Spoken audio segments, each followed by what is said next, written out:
Everyone, আসসালামু আলাইকুম। কেমন আছেন সবাই? আজকে আমি আপনাদের সাথে যে রেসিপিটা শেয়ার করব, আশা করি এই রেসিপিটা আপনাদের সবার ভালো লাগবে। শাক রান্না কম বেশি আমাদের সবার পছন্দ, তাই আমি আজকে আপনাদের সাথে কচু শাক রান্নার রেসিপিটা শেয়ার করব।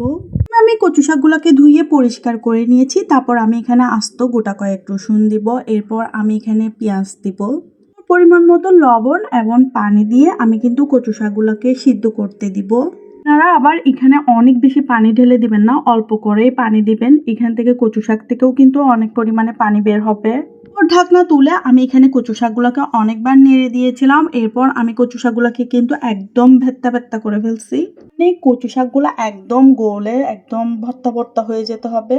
কচু শাকগুলোকে বাগার দেওয়ার জন্য আমি এখানে তেলের মধ্যে রসুন কুচি দিয়ে দিয়েছি। রসুন দেওয়ার পর এখানে আমি পেঁয়াজগুলো দিয়ে দিয়েছি। যেহেতু আমি এক আটি পরিমাণ কচু শাক রান্না করেছিলাম, কচু শাকগুলো যখন গলে গিয়েছে তখন এগুলো একদম অল্প হয়ে গিয়েছে, যার কারণে আমি এখানে পেঁয়াজটা অল্প করে দিয়েছি।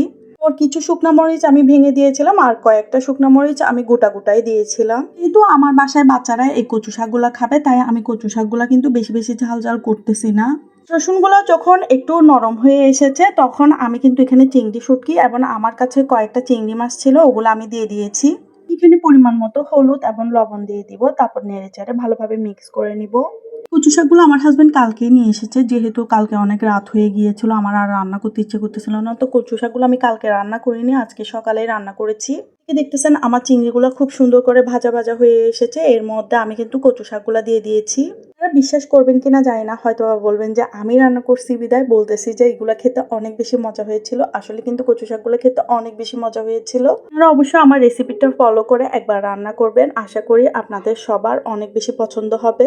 এদিকে আমার হাজবেন্ড নেড়ে চেড়ে দিচ্ছিল, ও নেড়ে চেড়ে দিয়ে ও বলতেছে এই রান্নাগুলো নাকি সে করছে। কোনো জিনিস আমি রান্না করলে সেটার ক্রেডিট কিন্তু সবসময় ও নেওয়ার চেষ্টা করবে, শুধু একটু করে নেড়ে দিয়ে।